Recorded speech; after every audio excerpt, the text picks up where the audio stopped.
Hey, it's Barbara Denchi. I'm going to go over just some basic trimming today. And I'm going to trim these little bowls, and I'm going to be trimming in a foot ring. So, and I'm going to use the tapping to center method for this because I want to encourage using that when you can. And the tools I have are a combination of store-bought. This is a pretty sharp one. And a handmade one, which is back end of a chopstick, some electrician's tape, and some strapping wire, metal. And got a signing tool. Has the little ball on the end so it doesn't make such a jagged or burred edge. And then the other thing I have are a bunch of little caps of various sizes that I use to sort of hold the piece down. And also I've got for burnishing a river rock that's been fairly smoothed. It's just, I got by a river, and a sponge. And I also have water. Okay, so I'm gonna first feel this piece of this piece of pottery that I threw, and typically you're trying to determine where the extra weight is, and there's a variety of ways to do that. It's feel it where you can. You know, every shape's going to be different, and it's all kind of a guessing game, and some are going to be more easy to determine. This is a fairly open shape that I can get in and feel, but if you can't do that, you can look at the interior shape and you can compare it to the outside shape. And if the inside goes like this and the outside goes either straight or out, then you know you've got a lot of extra clay down there. If you can, it's an open spot, you can sort of run your fingers down and see if your fingers separate when they get towards the bottom, or how much they separate. So as you see, it's kind of widening as you get down there. You can tap the bottom. This is for determining the thickness of your floor, if you can't see it or tell some other way. And you know, it's something you gotta get used to, as in you just tap everything, like things that you can tell the thickness of, and just learn what it means. This sound right here to me is saying it's pretty normal thickness, and it's not terribly thin and it's not terribly thick, but it's only because I've tapped a lot of pieces. So, and moving the piece around is another way to kind of determine where the weight is, rather than just holding it static like that. Movement tells you, oh, it's more weight at the bottom, which I already knew. Yeah, there's, more drastic measures. If it's a really wet piece, you can even pierce it with a needle, but that's sort of extreme, and we don't need to do it in this instance for sure. Okay, so now I'm gonna just get this centered on the wheel and adhered to the wheel, and I'm gonna move the camera down. See that? Okay, that looks good. So when I tap to center, I'm just gonna bring the water here so you can see, I'm gonna get a little moisture on the rim itself, and I dipped it in the water. The other way you could do that is wet your sponge and bring the water over. And I'm just putting it where I know the rim is going to hit.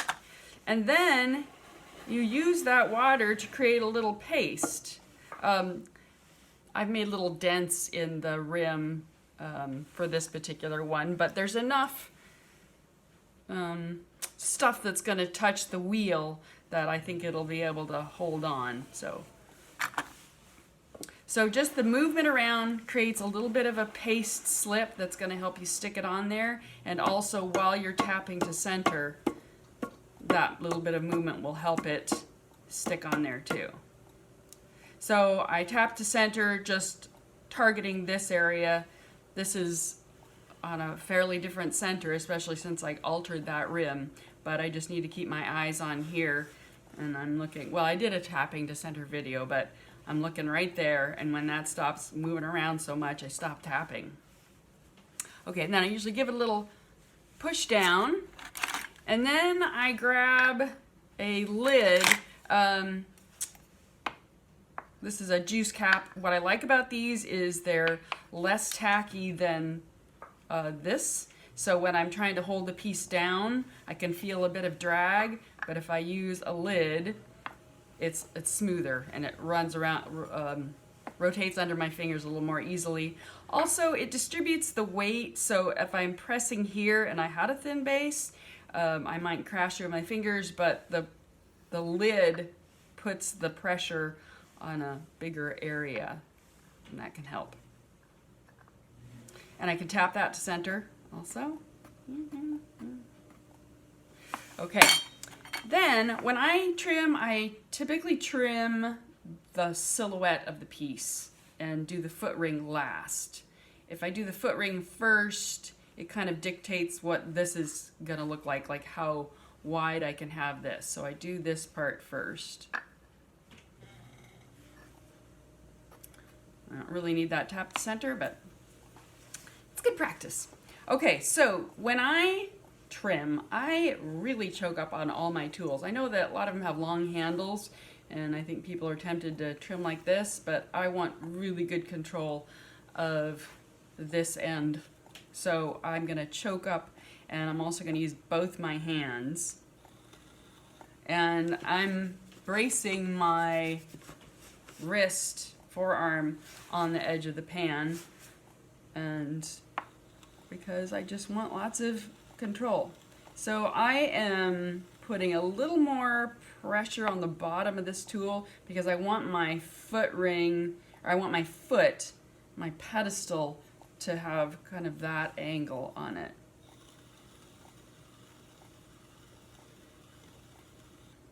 And now I'm going to trim this part. And if you notice, so I've got tension here, there's pressure down to hold this on.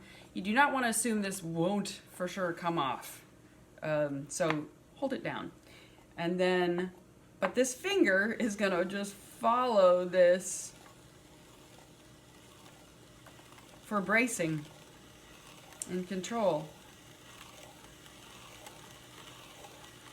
So the pressure is remaining here all the way down. Now if I don't want these lines, I do want the lines, but if I didn't, I could use this flatter end as opposed to this. This will make more of a ring or rings, and this, as long as I use this part, will create a more flat area. If I use these, I would make rings again, but and I'm moving down nice and slowly so that the rotations sort of overlap as opposed to moving quickly. Then you'll get, well, you can't see it on there, but you'll get a very obvious spiral, and I want a flat area for this, just to demo that to you. So I can follow it all the way down, and there's nothing in my way except for these little divots that I hammered into the rim, so I can't get those. All right, so back here, I'm just gonna refine this. I like a pronounced foot. I find that I use it all the time, not only in when I'm using it later and eating out of a thing or drinking out of a mug. When I go to glaze it, I can use this as a handle. I'm gonna pull some of that just to make the foot a little taller. And I'm gonna actually add back in the rings because I want them.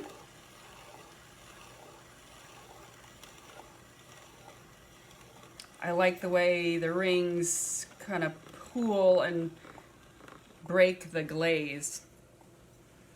And then I'm going to use a smaller tool, and this is the handmade one. And I want to give it a little curve. And I also like to really smooth this area in case I have to clean any glaze out of it. I want it nice and smooth. So I'm using the back, I'm using the the rod part of this. And then I'm gonna say I'm done with all this. Now I can move on to the foot ring. And I have to get rid of the cap because it'll just be in my way. So I'm gonna surround this because if you have jagged edges, especially when you set this down on a counter, this will be the first thing to chip. So I'm gonna round it, but still leave it a little bulbous there. And then now I have to hold it down and I'm gonna mark off where I want my foot ring. So I like the diameter of this and I want to have a good foot ring and not too thick, not too thin. And so I'm gonna mark that. And look at all the bracing this little bit of the tool is getting. So mark it first and then decide, do you like the thickness of this? Do you want it a little narrower? I can go just a little bit narrower. There. Now I'll go and dig all this out. And yes, my hands are holding this down, but I just kind of keep them there, but squeeze in with the tool while holding it down. Just assume you should be holding your piece down while you trim. So it's doable, and you just got to kind of squish together. And I'm going to make this I'm going to take a little bit of the weight off by angling the tool, not straight down, but just digging into that side. I'm not making the ring itself smaller. Because right now the ring is here. Here's the top of it, and then it kind of goes like that. So by scooting in that wall, I can take a little weight off. And I can dig down a little further here than I can here, because if I look on the inside of the bowl in there is shaped a little bit like that.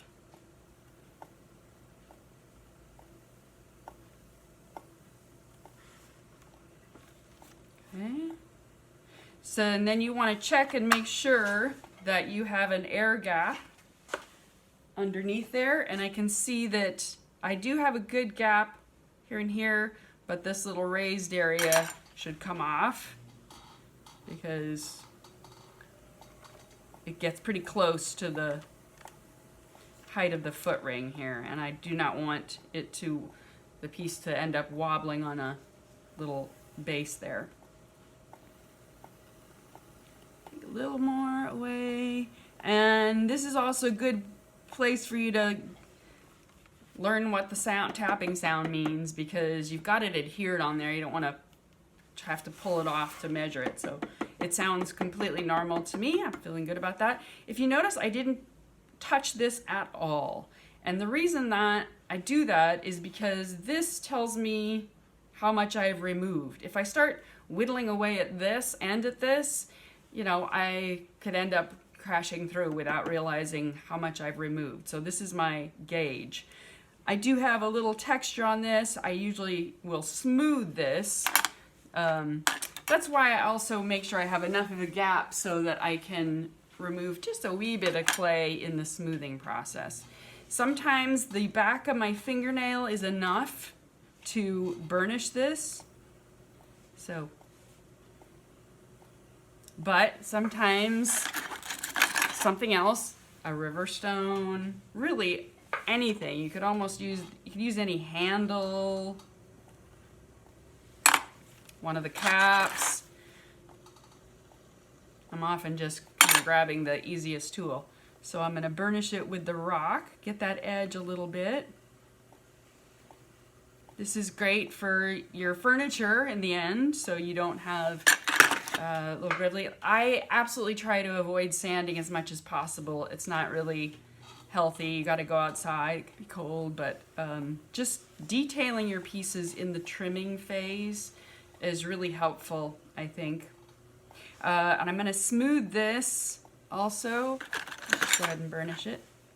Before I do that, so I burnished this. I should check it again and make sure I didn't. Yeah, I've got a nice gap here. I'm going to smooth this.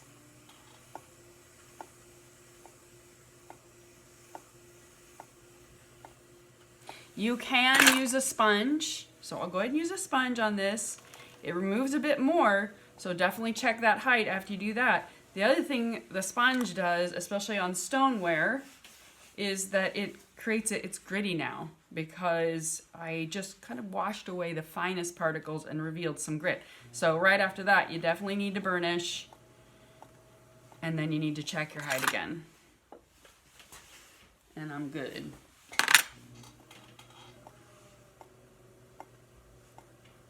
Okay, and then I would sign the piece,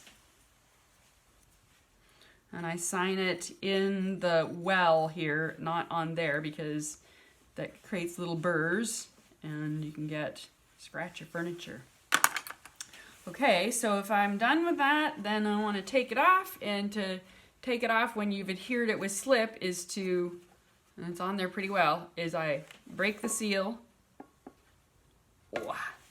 take that off, and then you've got a little collateral damage here. So I could use the sponge, that's fine. Don't have it very wet, it should be just damp. You do not want to add a lot of water to a dried greenware piece. So I've used the sponge. I must remember that really it needs to be burnished. So wait a second and then burnish it. And it's fairly soft, so the soft pad of my finger is working pretty well for this one. And maybe as it gets drier, I can use the back of my fingernail. But take the time to detail your pieces when they're in the greenware stage, so you don't have to do a lot of sanding in the bisqueware stage. That's the sanding I'm trying to avoid. Certainly sanding in a greenware stage is also not a good idea, because it creates this dust that goes to your lungs, and that's not good. So kind of examine the inside. All right, and I'm calling that good. Thanks for watching.